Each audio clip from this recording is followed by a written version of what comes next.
Okay, so we'll start with our session. My name is Vikram Pense. I'm going to present on how you can accelerate your migration from on-premise and from other compete clouds to Microsoft Azure. So we'll be discussing some case studies at the end, how we, our company, migrate a couple of AWS workload, and how we transform the classical ASP sites, which are sitting there from long years on Azure. Okay, so we'll discuss those case studies. We'll also visit a couple of tools, what is good, what is bad, what are the experience, and what should you go for in order to accelerate your migration. My name is Vikram Mense. I'm from India. I'm Microsoft MVP from last 12 years, switching into different categories. So earlier I was ASP.NET MVP. Then I migrated to Silverlight. Then I migrated to Windows Phone. Then I migrated to Windows App Development. And now I'm finally migrated to Azure. So actively, I'm Azure MVP right now. I'm working as a cloud solution architect in company EaseEst. EaseEst solution is based out of India, Pune. And I'm actually a part of a large user group in India, which is Pune user group. So with this introduction, let's move ahead and talk about the actual topic we are here for. So why you should migrate to cloud? We do a lot of migrations, and we have seen a lot of people migrate to Azure in initial days when Azure launched, right, in starting from year 2009. I have also seen a lot of customers going back and forth to Azure initial days in earlier 2010 or 2012 timeframe. Eventually, after 2012 or 2013, it's pretty much stable journey because the tools and services and offerings are pretty much stable. Pricing models, a hybrid benefit, everything is there in place. So it was easy. But there are challenges, and couple of challenges are still carry forward till today. We are in 2019 and going to 2020 year. The main challenge is unclear migration objectives. Okay, so when we talk to customer, why you want to go on Azure or why you want to go on any cloud for that matter. So there are interesting reasons. My computer is going on cloud, so I also need to go on cloud. They heard of unlimited storage and unlimited scaling and everything. There are many such things. So as a consultant or as an Azure expert, you have to first define what are the migration objectives. So we'll look after a couple of migration objectives and what are the reasons why people go on cloud. So first is retain, and or you can call it as a retire. What do you mean by retire? So a lot of people are still on-premise, hosted their applications on different data centers. Maybe some of them on on-premise and some of them on other vendors, third-party vendors, where they are hosting their application. They spend a lot of budget or they spend a lot of money on hosting their application on third-party vendor, and that's one of the reason they are looking for some kind of transformation because their contract is getting retired or they are on the end of support, something like that. So that is one objective should look for. Rehosting it, moving your application from on-premise, because on-premise you cannot match the scalability, uh, compliance, and all those things which cloud offers out of the box. So that is something. And then another objective, you want to rehost your existing on-premise application to cloud. Refactor and replace. Maybe you are already on some cloud, maybe it's not a Microsoft Azure or Amazon or Google, some other cloud, and you want to refactor or reframe your application in order to meet the modern services offering provided by Microsoft Azure. You want to modernize your application as well. So a couple of legacy applications are still running on on-premise. If you want to modernize them and host them, so that can be another migration objective for you. And last one is revise and rebuild. So moving the entire on-premise stack and completely moving to Microsoft Azure. So taking the entire on-premise workload right from your Active Directory or your apps, local apps, HRMX app, leave apps, whatever apps you have, taking them to Azure. That's another objective you can look for. So that's the core migration objectives. You can see the 4 Rs over here. And on top of that, we have a couple of more things. So first is cost model transformation, where people are looking for saving CapEx and OpEx. As I mentioned earlier, people are on the verge of end of their data center contracts. So we want to save costs and leverage the benefit what Microsoft Azure provides today. Modernizing applications in order to meet the new customer demand, scalability, growing your business across the continent, across the globe. So that is cost model transformation. Security and compliance. So it's not like that on-premise applications are heavily unsecure. There used to be security measures from the on-premise days. We have antiviruses, firewall, everything. But the threat today, as Satya mentioned, there are millions of cyber attacks happening all over the world. So in order to meet that kind of attacks and security issues, you have to be modern in terms of addressing the modern threats as well. So cloud provides you that offering, so it encompasses in the security and compliance. And implementing the regulatory compliance and security, so things like GDPR, HIPAA compliance, you have solutions like Azure Blueprint, where you can easily spin up the workload in Azure using the Azure Blueprints. So it's basically baked in with the all compliance and security measures. Business agility, adding new capabilities, adding monitoring solution, storage solutions, scaling your existing data frameworks, data platform to the new modern data solutions available in Azure. So that is something goes into business agility. And go to market. In easy, you can spin up multiple instances across the globe. You can rehost and deploy it in couple of multiple data centers across the world. License model transformation is another important thing. A lot of customers initially didn't go to Azure because they already procure a lot of MSDN licenses. They have different types of agreement with Microsoft. They're completely unaware of the software assurance benefit they have, hybrid benefit they have. So in order to move them to Azure, you should educate them about the hybrid benefit. We'll be talking about hybrid benefit in next couple of slides. So with hybrid benefit, you can save much more cost, and I will show you how to turn on that hybrid benefit as well for your existing workload as well as your new workload. And renewing the contract, as I mentioned, don't want to purchase new license, don't want to maintain that environment. You want to completely give it to Microsoft in terms of models. So you have a PaaS model, SaaS model you can look for. So these are basically why you should migrate to cloud. These are objectives. If these objectives are clear, why I'm having this slide? Because if the objective is now clear, people just, neck to neck, they create VMs and host their application in Azure, and you see a lot of failures because it's like apple and oranges, okay? So you have to have a strategic roadmap for your customers, so you have to be clear with your objectives. So we saw why you should migrate to Azure. Now it is important who should migrate to cloud, okay? So there are three aspects: end of support, on-premise customers who wish to leverage hybrid benefit, and compliance and security.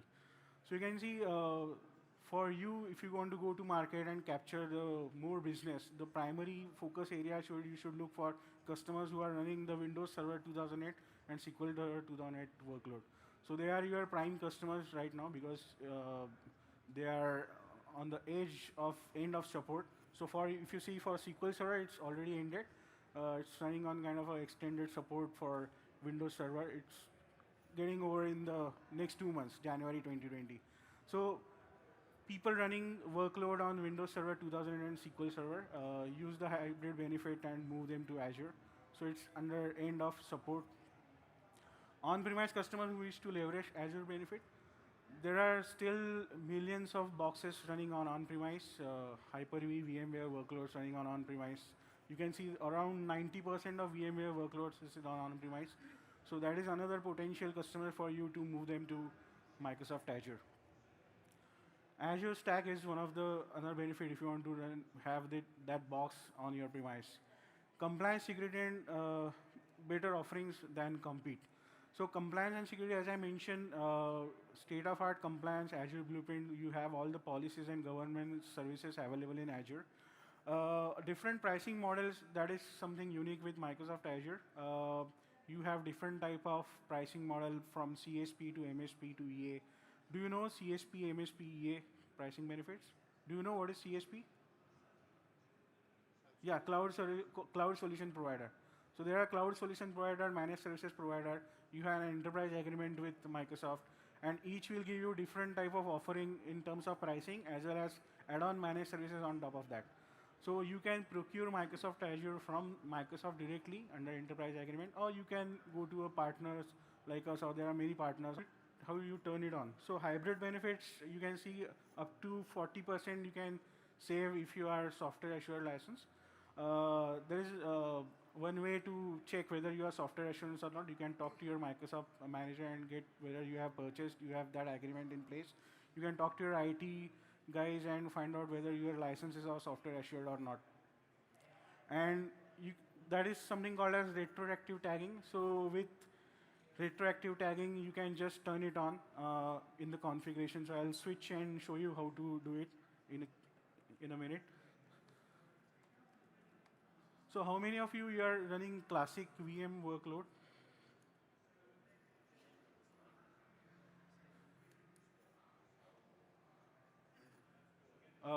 Do you know how to turn it on for classic VM? Okay. So there is no way to turn on hybrid bench for classic VMs. All you need to do is migrate them to ARM-based VMs and then turn on the benefits.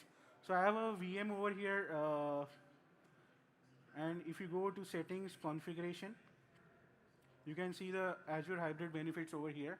Right now it is not turned on. As soon as you turn it on and save, you need to confirm, and you can see the benefit compliance over here, and you just need to save. So your existing VMs, if you want to leverage the hybrid benefit, so there are two benefits: the 40% savings I have mentioned, and on top of that, you can also get the reserve instances benefit. So it's 40% plus the reserve instance benefit. So net it's more than 50% benefit in the total pricing model. So your existing VMs, you can also turn it on for hybrid benefit. Of course, for new VMs, if you create a new VM from your store, you can immediately see over here. I'll go and say, okay, create new resource, maybe Windows Server.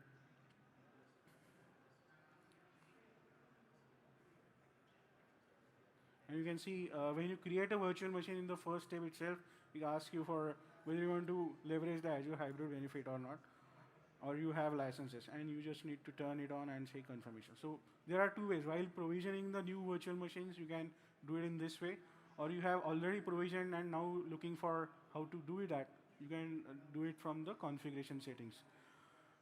If you are an PowerShell guy and not fan of Portal, but you are a fan of PowerShell, then there is a commandlet available on Microsoft Docs as well. So you can query on entire set of virtual machines you have. You can check whether they have SA assured licenses or not. And then there is a PowerShell commandlet to turn it on hybrid for more than, multiple VMs, 10 VMs, 100 VMs that you can do with PowerShell. Fair enough. So let me go back to the deck. Unfortunately, you cannot do it for SQL Server PaaS, because SQL Server PaaS, you don't create virtual machines, right? So it is something taken care by Microsoft. And that is also not applicable if you are hosting your SQL Server on virtual machine, because that's again a Windows virtual machine, and on top of that, you are installing a SQL Server. So you can see you can get only the virtualization benefit if you turn it on for your SQL Server. Again, it's predominantly your Windows Server itself. And there is no retroactive tagging as well, because as I mentioned, there is no VM in the SQL database. So the happy path for leveraging benefits for SQL Server hybrid benefits, go and migrate your existing database to SQL DB. So as I mentioned, moving to Azure SQL DB.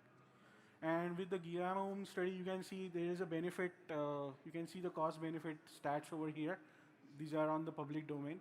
And as I mentioned, these are the stats just with the hybrid benefit. But if you apply resource array on top of it, it will get much more on that, reserved instances. So before we move on to tools, let's see the journey of migration to Azure. So there are 3 phases you should look for. So we have migration objectives clear with us. We have 4 hours with us. Now we want to start journey how we should migrate to Azure. So it's assessment, lift and shift, and cloud native. Why I have kept this 3-step? Because I have seen a lot of customers hear buzzwords like, I want to take my app to Docker containers and Kubernetes and microservices.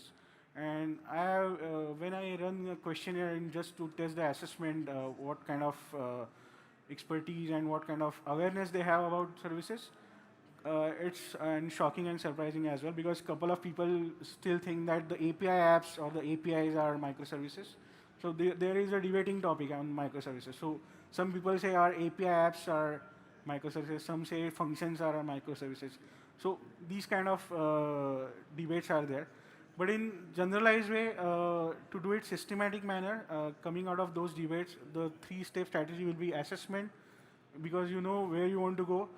It's not just moving your workload to Kubernetes or Azure Functions. It's having a systematic roadmap for your next 5 years. So whenever you are moving to Azure, it's not the immediate just lift and shift migration. You are actually giving a roadmap to your customers. So that is something you should be aware of. So haphazard migration will always land into failure. So you have to be judicious about the roadmap. So assessment, the business driver for cloud, as we have 4 Rs: identify the compliance requirement, identify the security requirements, what kind of user base it is there, what kind of scaling is required, then do the lift and shift. So rather than moving directly to PaaS, you can do a lift and shift. You can create a virtualized environment in Azure and host your applications on VMs to keep it moving. Sometimes it is very critical because I have seen failure where classic ASP apps, people try to move it to app services, okay? So it's not direct migration. You have to first lift and shift it, modernize it, and then probably leverage the PaaS benefit to it. Lift and shift, making cloud infrastructure ready, have a piece of DevOps, make that lift and shift, have the CI/CD pipeline, and then you can do a lift and shift. Some people also do with ASR. So ASR is again a debate like a microservices. So ASR, some people think it's a migration tool. So ASR is actually site recovery, but some people use it as a migration tool as well. So they put the agents and lift their entire workload and then turn it off and then fully move on Azure. Something like, I have seen those use cases as well. Although it's not a very straightforward way, but as I mentioned, it's a debatable topic. So ASR can be solution, especially if your virtualized instances are on AWS. ASR is the best solution to move your AWS workload on Azure. The best way is treat your AWS VMs as a physical one, and then you move that workload from AWS to Azure. Cloud native, building whole and soul new application. So modernize your legacy classic ASP application or PHP application to maybe a new generation framework application. Leverage the platform as service benefit and build altogether new blueprint for your application. So that is more on going on the PaaS and microservices. So first do the assessment. If you are building a brand new scratch app right from scratch, I think you can directly then after assessment start thinking of cloud native, because you haven't built that app. You still have timeline and you can build it from base one. But if you already have an app and want to leverage the benefit, then you have to have a step of lift and shift. The reason of having lift and shift is the failure rates are much more lower than directly jumping to cloud native. Okay, so that's the another advantage you get over here. So there are plenty of tools available to migrate your workload from on-premise to Azure. One of the popular is Azure Migrate. Why it is popular? The first point becomes makes it very popular. It's agentless. Okay, many customers feel that if I install some third-party migration software or something, someone will read my licensing information, then I'll get queries and what sort of all those things. So it's a unified migration platform. I'll show you in the portal why it is unified. So all your Hyper-V, all your apps, all your data, you can migrate from Azure Migrate to Azure, on-premise to Azure. So that's a unified platform for you.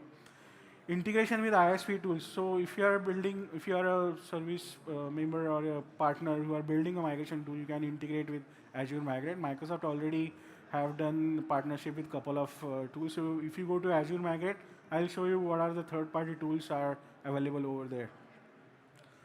And support on-premise VMware and Hyper-V VM supports. So it supports both Hyper-V workload and as well as your VMware workload. So that is something you get out of the box in one unified tool.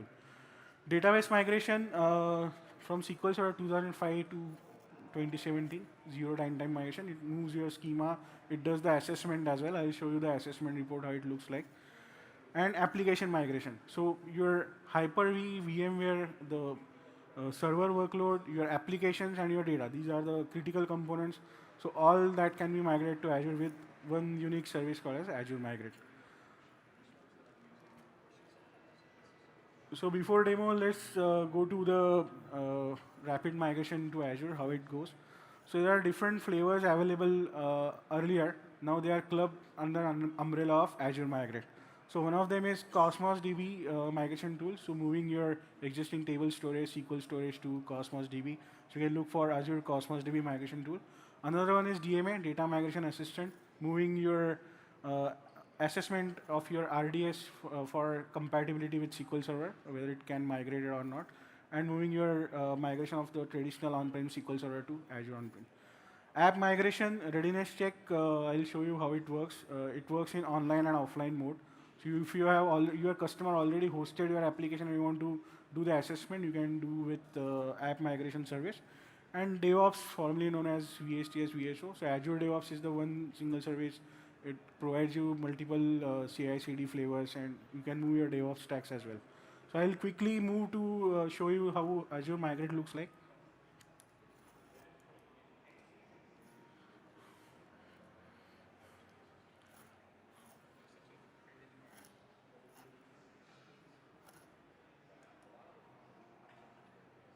Great.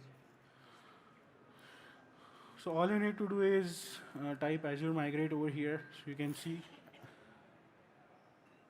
So why it is called a unified service? So you can see these are the four options you get. Windows and Linux server, so it can be your Windows workload or Linux workload. SQL and other databases. This is the app migration, this is the data, and this is moving your on-premise data or the data box kind of SAN storage or everything to data box solution to Azure. Traditionally, it was import export, then they rebranded it as data box. So it started with import export, now it is a data box. If I go and click on SS Migrate server, and all I have to do is create a workspace over here. I don't have Hyperview, I'll just show you how it works. So you have to choose your subscription resource group, name any migration project, geography you are in, and then in next step you have to select the assessment tools. So as I mentioned, it integrates with third-party solutions. You can see cloud assessment. There are a couple of third-party vendors available. And if I go to pricing, so it's absolutely free for your server assessment and migration. So that is something you have to look for. And of course, for other third party, they have their own pricing model that you can for. But it's recommended. You can see they have mentioned the features over here. It is agentless. All you need to do is install the agents and start working. So as I mentioned earlier, there are three steps: assessment, lift and shift, and doing the migration. Similarly, it is aligned with the Azure Migrate tool as well. So you can see the assessment first. First, you will get the assessment report. Then you can again choose the migration tool over here. Again, it can be Azure Migrate, and then you can actually put that into action. So this is for your Hyper-V and VMware workload. As I mentioned, for AWS, you have to use ASR. For databases, again, it is similar. So you can use the Azure Data Migrate service. It is free for SQL 2005 to 2017. And same set of process you can see doing assessment and doing migration.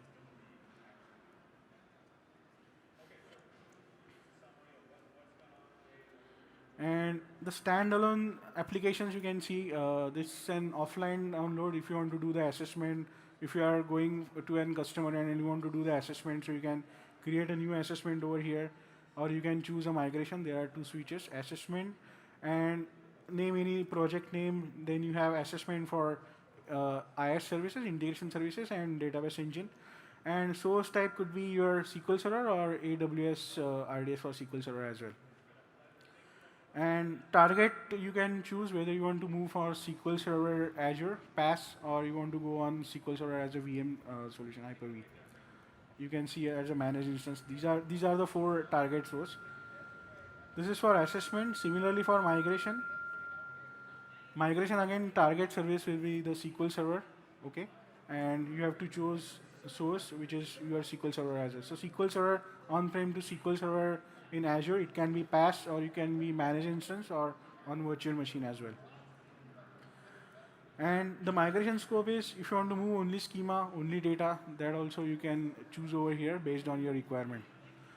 If you generically do an assessment, how it looks like, so it gives you an CSV file. You can see the assessment report. I'll just zoom it a little bit so you can visible at the back.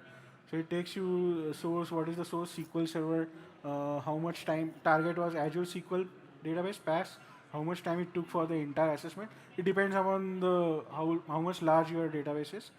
And then assessment execution summary, so it gives you the compatibility issues as well. So you can see over here order by queries on doing the actual migration. Let me jump to Cosmos DB migration tool. So again, in Cosmos DB migration tool, you can select input. So there are multiple inputs. You can have your existing JSON file, schema, SQL Server, CSV files, or Azure table, and you can put it to, you can add files on here and you can put it to target. So all you need to do is create a vanilla Cosmos DB instance and provide the connection string over here. And last one is the Azure App Migration Service.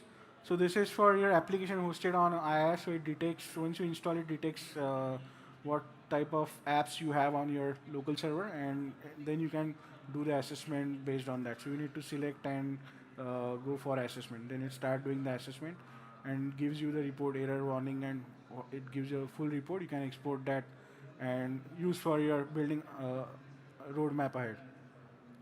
So let me jump back and show you how it looks like.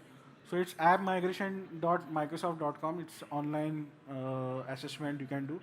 So you can do assessment for any website. Let's take an example of, let's say, yahoo.com. I'll type it over here and I'll press the assessment. So you can see we didn't find any information about framework hosting models. I'll say give me more information. So it picks all the details, script related information, SSL, a lot of things are there. And if I try with some another website, let's say, let's take another website.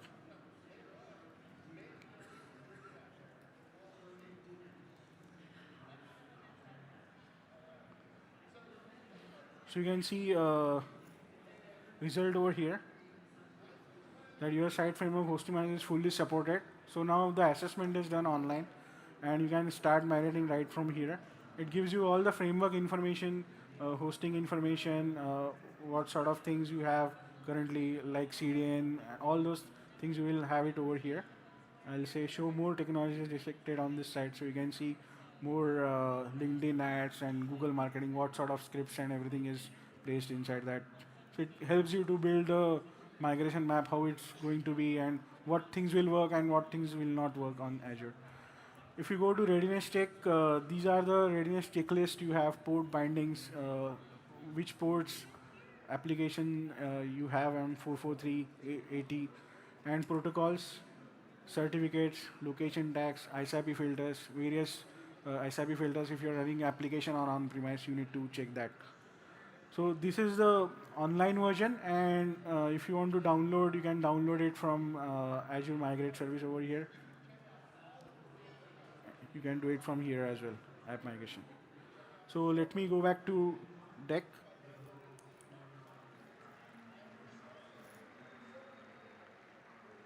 So here are some third-party solutions you have along with Azure Migrate. So I'll just, out of them two are now belongs to Microsoft. One is Moveware and one is Mover. Moveware is doing your Hyper-V assessment on-premise. Moveware is about moving files. I think they have a booth over here as well. So you can check a couple of popular third-party proven solutions as well. So I'll just quickly wrap up with two case studies, what we done in the complete migration. So first is doing the AWS workload to Azure using ASR. So as I mentioned, the best way to migrate your AWS workload to Azure is treating your AWS machines as a physical machines and apply ASR on top of it. Then you can migrate it to Azure. The solution we build using ASR and the traditional DevOps from TeamCity, we have the entire pipeline migrated to Azure DevOps. The benefit, the hosting costs reduce because of the Azure hybrid benefit. It moved to Azure and we get 30%, the customer got 30% pricing benefit on top of it. And the additional Azure services benefit they got. Another one is Classic ASP site doing a modernization. So With the same Azure app migration .microsoft.com site, we done the assessment of the website. We got to know what ISRP filters and how it should move along on Azure. So we lift and shifted that application. We then return couple of application pieces and starting moving into the .NET framework, and then we move it completely on PaaS. So that's all for my session. I hope information I shared will be helpful for you. So these are some of the case studies you can look at. So I have mentioned the URL. I have written the white paper on how you should do the migration. It's a detailed case study. And I'm doing another theater tomorrow, so just be around. So I'll be at Hub at this location and at Microsoft booth. So if you have any additional questions, we would like to meet. Thank you very much. Yeah, and do provide your feedback if you have any queries. I'll be around. Thank you so much.